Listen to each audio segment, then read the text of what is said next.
So, hello everyone. Welcome to this live event here in the European Parliament by the EPP Group on artificial intelligence. This is wrapping up what has happened for the next about a year and a half on this special committee on artificial intelligence that is investigating really how we should be regulating artificial intelligence in Europe and perhaps even around the world if we can set global standards. This is an event that is organized by the EPP Group, so keep in mind the handle at EPP Group. And joining me is Axell Voss, who is author of this report, this special report on artificial intelligence in the digital age. That's the name of the committee too, AIDA, like the opera. And you're also a member of the Legal Affairs Committee and the Civil Liberties, Justice and Home Affairs Committee. Eva Maydell, you are also on the committee, and you are also on the Industry, Research and Energy Committee, which is also quite relevant to this issue. Good afternoon. So welcome to both of you. And this week we are voting on the final vote on this report, on the AIDA report. It's an urgent call to action for the EU and the rest of the world to find some way to regulate artificial intelligence that we can make it work for people, right? That it is human-centric. Let me just ask you, Axell, first of all, I mean, why is this a call to action? So the EU so far is lagging behind other regions in the world, so like China, like the US. And so we are more complex here in the European Union with our structures, our ponderous processing and so on. 27 different governments. Yes, and that's why we have to be aware that AI is of high strategic relevance. And so we need to come forward if we would like to lead. We need to be a good kind of good competitor to the others and in a kind of a leading position, and this is what we are not doing right now. And the challenge of rapid movement and development and so on is extreme, and that's we need to have to come forward, and so this is urgent. Yeah, and that's why you set up this roadmap. That's part of the report, right? A roadmap between now and 2030 on what we should be doing to better regulate and encourage artificial intelligence. Yeah. No, this is totally right. We need to encourage ourselves, our leaders, the Commission, in bringing more forward and having a kind of a strategic plan.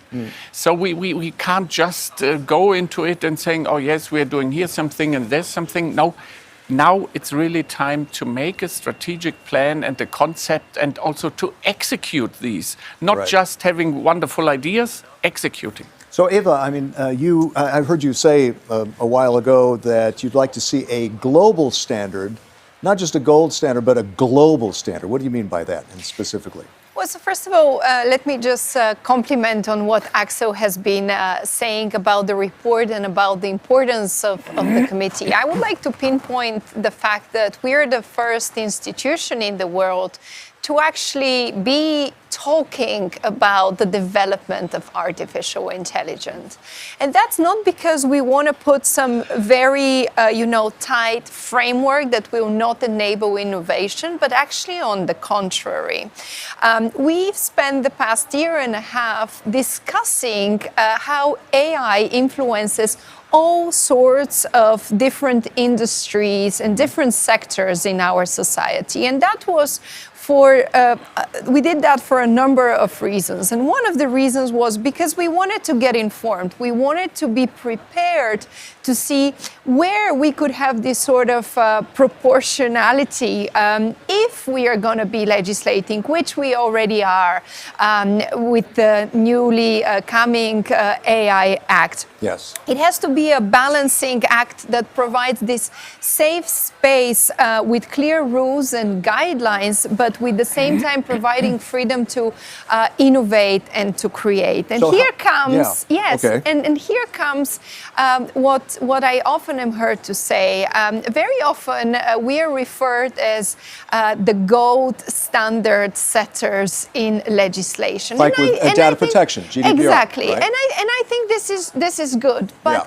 Today, more than ever, we need to make sure that we could share the values that we have with other democratic allies around the world. Because you can't regulate by yourself. You got to get the others to be on board. Absolutely. We don't want to be some sort of a, island isolated in saying, well, Yeah. these are our rules and this is how we plan to develop AI. We need to make sure that this legislation doesn't exist in a silo, or EU is not in some way seen as a silo.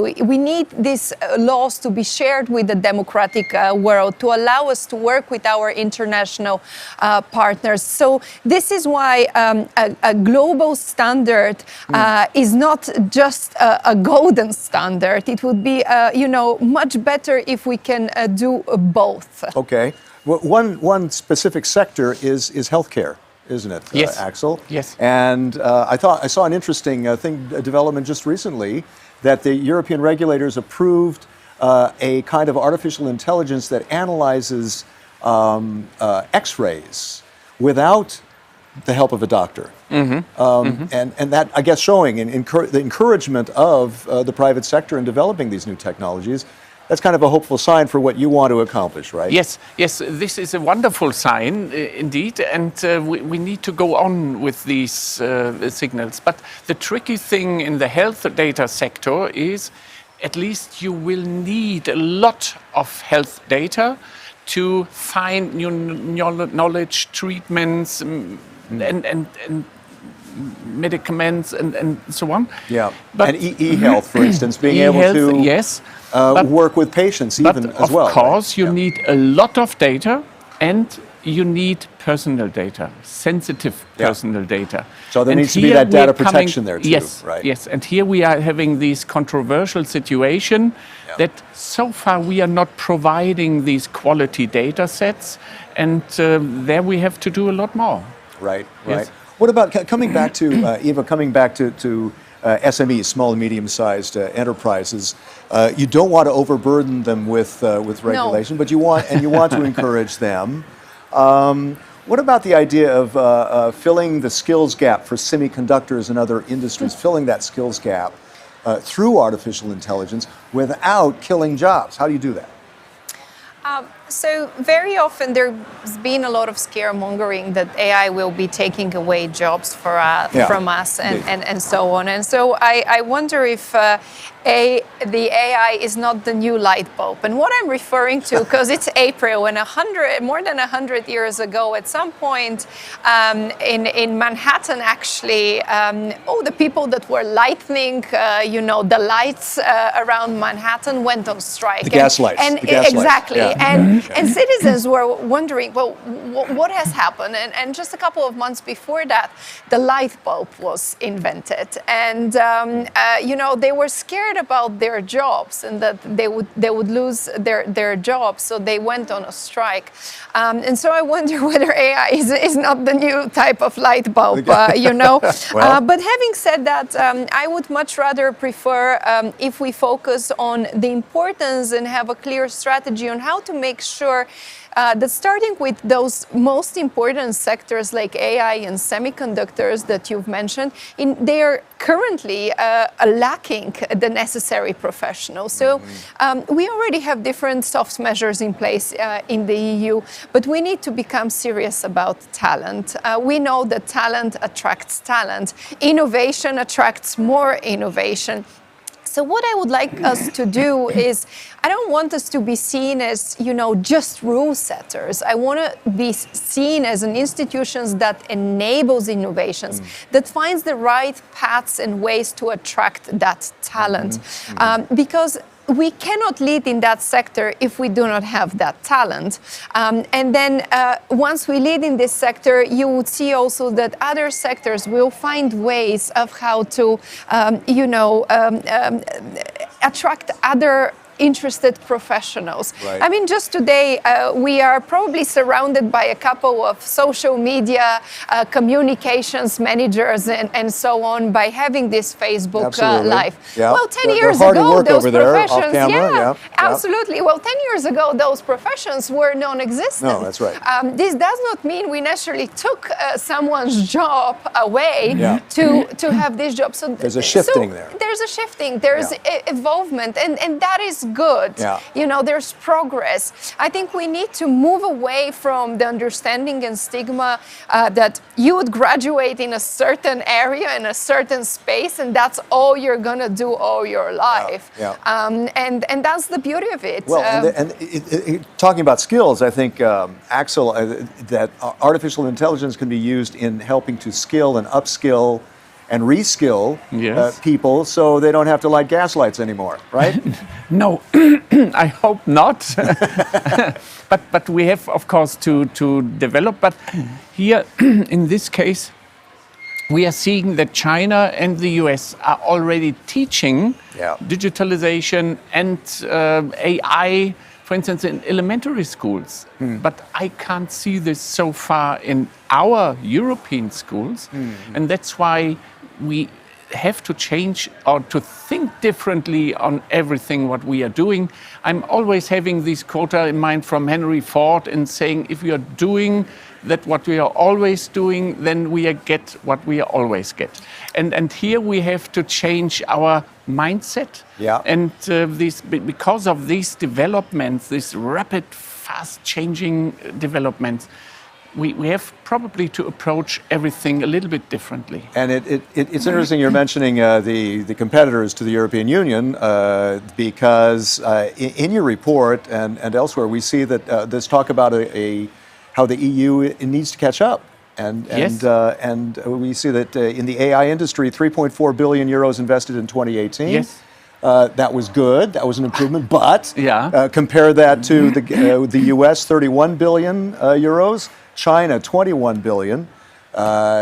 It's massive. Yes. And this is where we've got to catch up. In your report, you say only 8 of today's top 200 digital companies are based in the EU.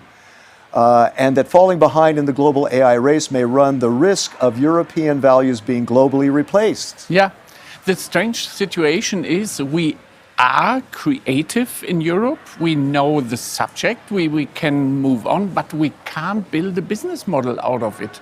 So that's why I think we also here we have to innovate ourselves a bit more. And here we are coming also to the legislation issue. We are, so this ponderous structure we are into, we have to change this. And if we are coming to upcoming new developments, probably we should also give already a kind of a guideline. If you are inventing something, then please be aware that this, and this has to be respected. So how, I mean, Eva, how do we fight that potential brain drain that the people who are developing AI in Europe might go elsewhere, where the money is? Well, so this is why I think that it's a good step that we put some ethical framework. And it's, I think, the important step to take afterwards is how do we collaborate and work with our international partners? Because if we create a safe legal space while in the same time enabling and giving the opportunity for creators, for developers, for innovators to create their products here, this might be appealing because we also have the provision and the suggestion to have sandboxes at a different pace than we have them today. Regulatory sandboxes. Regulatory sandboxes, yes. And I think that very often if an innovator hears or someone working particularly on AI hears the word regulation, they're more likely to escape. Yeah, they think, so we need to find a way. So we need to find a way to explain that, back in the past, it was whoever rules the waves rules the world. So today, I think whoever rules artificial intelligence will dominate the world. But we have to do that in some democratic norms and principles, because autocrats are trying to use AI in a weaponized way. Yeah. So this is why I think there is a lot of ground to attract those that would like to develop AI to help us in the different sectors, be it climate change, be it healthcare, Sure. Or other sectors. And it's again a very fine balance of how to do that and achieve that. And this is why communicating right now is very important. So we need to be seen as the first place thinking of how to help those working on AI, and not be seen as the place that wants to prevent them to find their groundbreaking innovation. And I find an interesting development in your home country, in Bulgaria, in Sofia. There is a new AI center that was set up with public and private funding. I'm reading 100 million on the government side, but 10 million among Google and others that are also investing in that. I think we need to see more of that too, right? Absolutely. This is, I think, a very good example of the sort of centers of excellence that we need to see more of those spread around Europe. This has been a project in the making for a long time. I believe COVID also delayed it, but now it has finally taken shape. And it's a place where, there could be a very good collaboration between the research and the education community. It will emphasize a lot on machine learning and computer science and the whole development of artificial intelligence. And I think it's this sort of examples that would attract those working on AI, others that are, currently exploring of where they could be useful, together with academia, together with the private sector, together with member states. Right. And I think this is truly a good way, and I think this is an opportunity indeed for Europe, not just particularly for the country, to be seen as a destination for technological aspiration in the future. At EPP Group EU is the handle for any comments you would like to make, any sound bites you might hear during this special event here at the European Parliament here in Strasbourg. What about another, Axell, what about another issue, another sector, another issue, climate change? How can artificial intelligence help to fight climate change? Yeah, so on different ways. Of course, you can promote sustainability a bit better for energy efficiency. To do more smart farming might be a kind of a way forward, and the green tech, how we are calling these, might also be invented better. And this is a kind of a way forward that you're probably in transportation, you can have a better efficiency than before, because artificial intelligence is organizing everything in the background, and you do not need to have some of these ways where you probably nothing with value will be transported at the end. So this might be a way forward, and collecting data, getting new knowledge out of it, and trying then to transfer this into technology and ways forward. So even in houses, living houses, you can say where you need more energy and where not, and so, but this might also conflict with data protection at the end because of profiling, but therefore we need to have priorities at the end.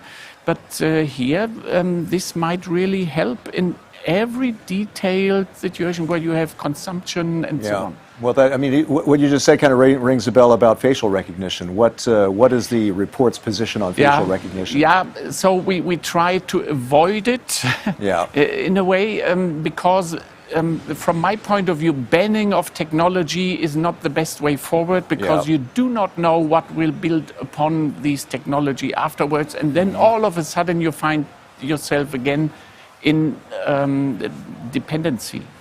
So, and of course, if you are coming with this general approach and just saying facial recognition is very dangerous, you might find a lot of examples where it's helpful. Well, in crime fighting, for instance, right? Yes, So, crime yeah. fighting, but it's also for the banking. self-driving car, Yeah.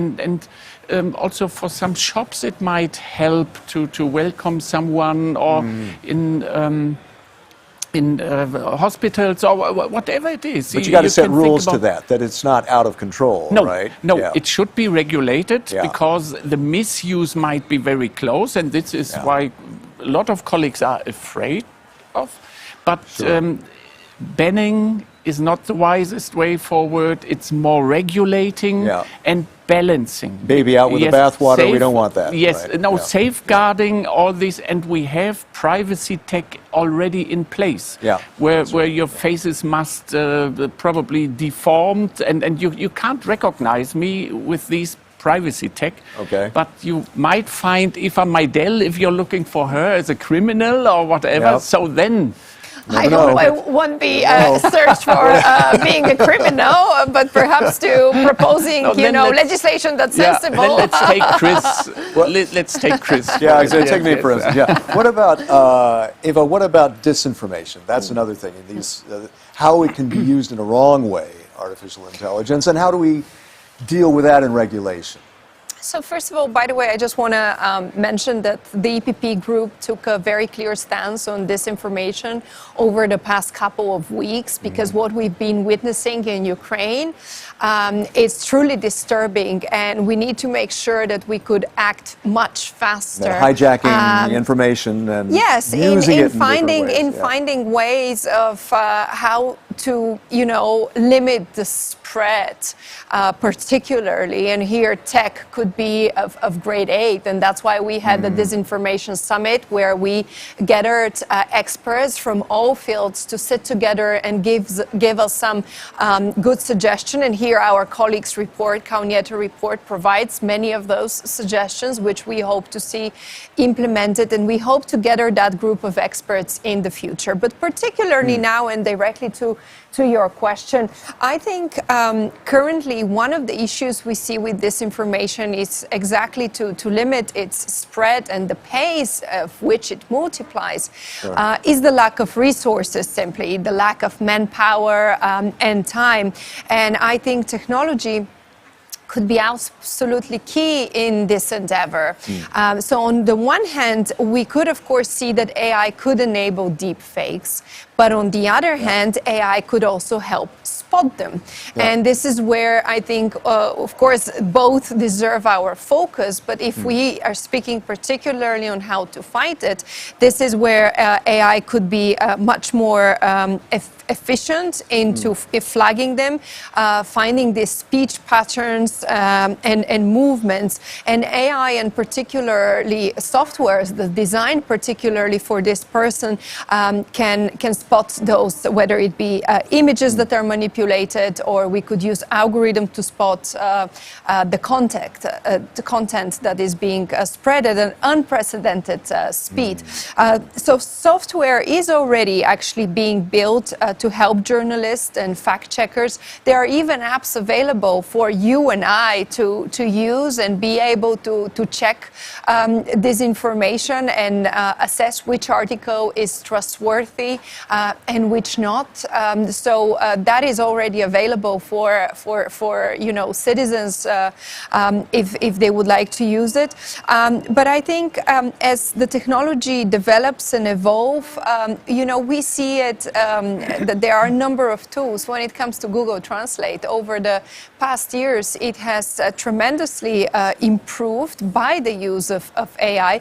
And right now, it could actually help, improving media literacy, for example, which is key to, of course, also fighting disinformation. But as everything that's part of the educational, so to say, field, it takes a lot of time. So we need to use the tools we have at hand to act against the spread of disinformation that's happening now. Okay, I got less than 10 minutes left, and I have a shopping list full of this is, I mean, your report is massive, because it affects everything, really, artificial intelligence.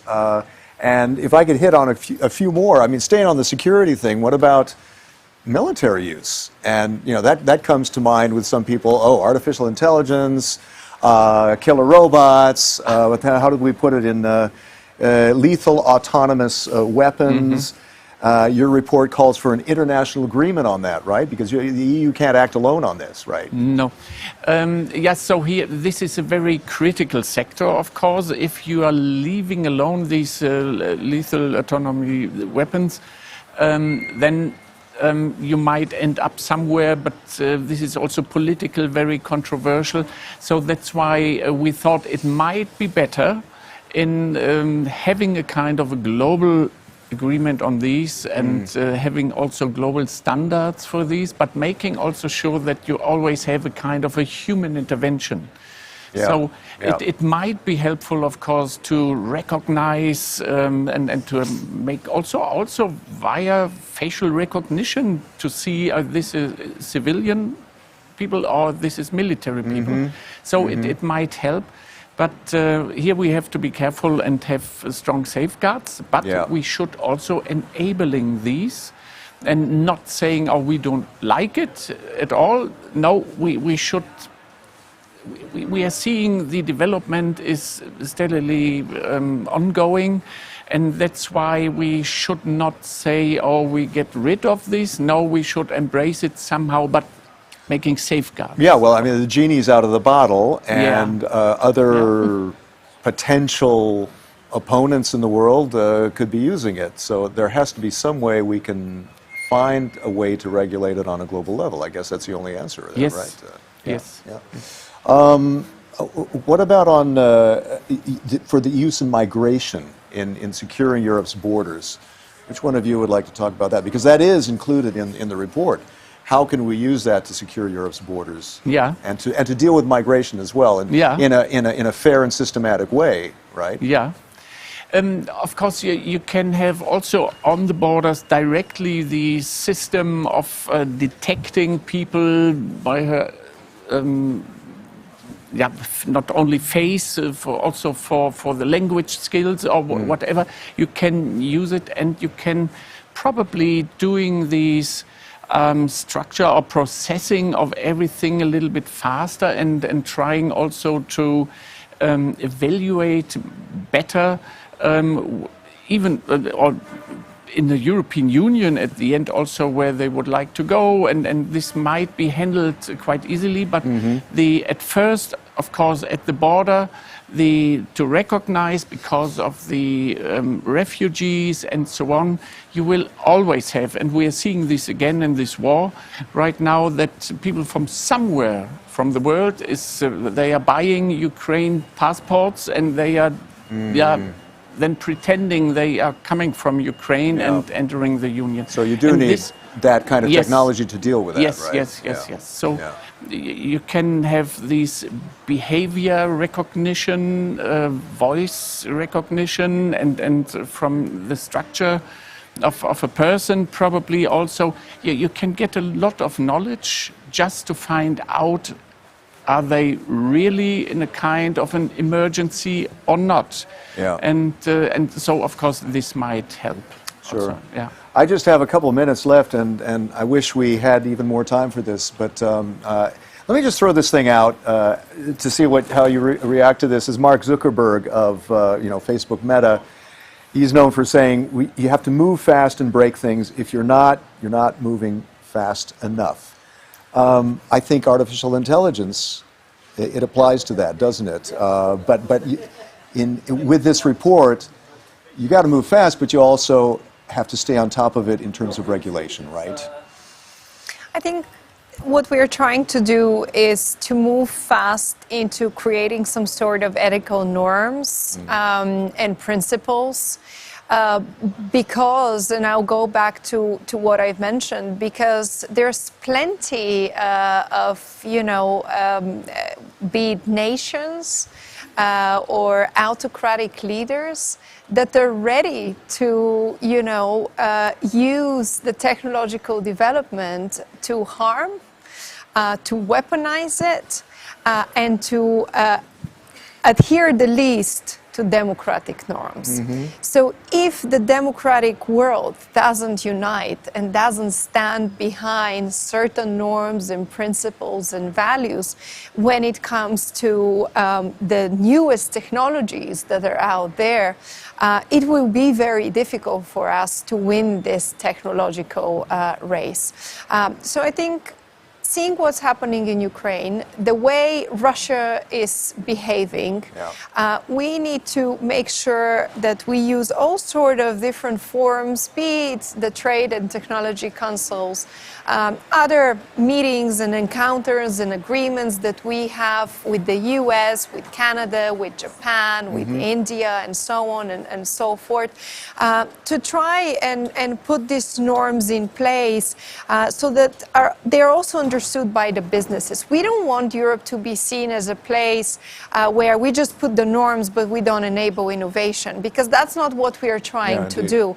But ideally, we have these global standards that other democratic allies will back, will stand alongside them, and that we'll be creating together in order for citizens to benefit from the technological development and the business sector to be able to bring forward this groundbreaking innovation in the sector that's already happening anyway. Sure.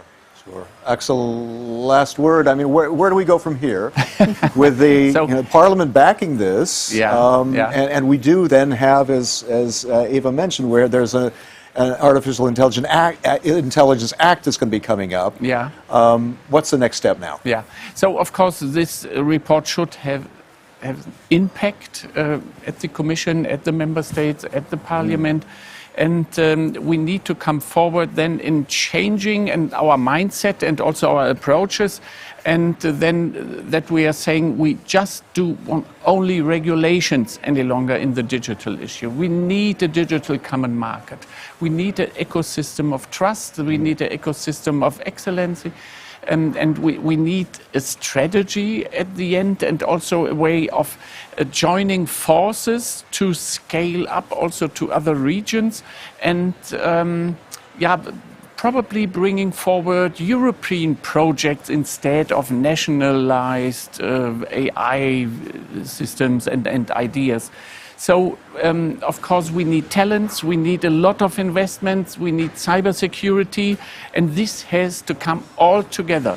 And so that we are really making something out of it and upgrading ourselves to a situation where we can be a good competitor to these other regions.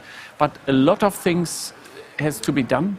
A lot of things to do over there still. Axell Voss, thank you very much. Eva Maydell, thanks to all of you for watching this EPP Group event here in the European Parliament. Keep in mind eppgroup.eu for more information, and at EPP Group for any tweets you would like to do on this. My name is Chris Burns. See you next time.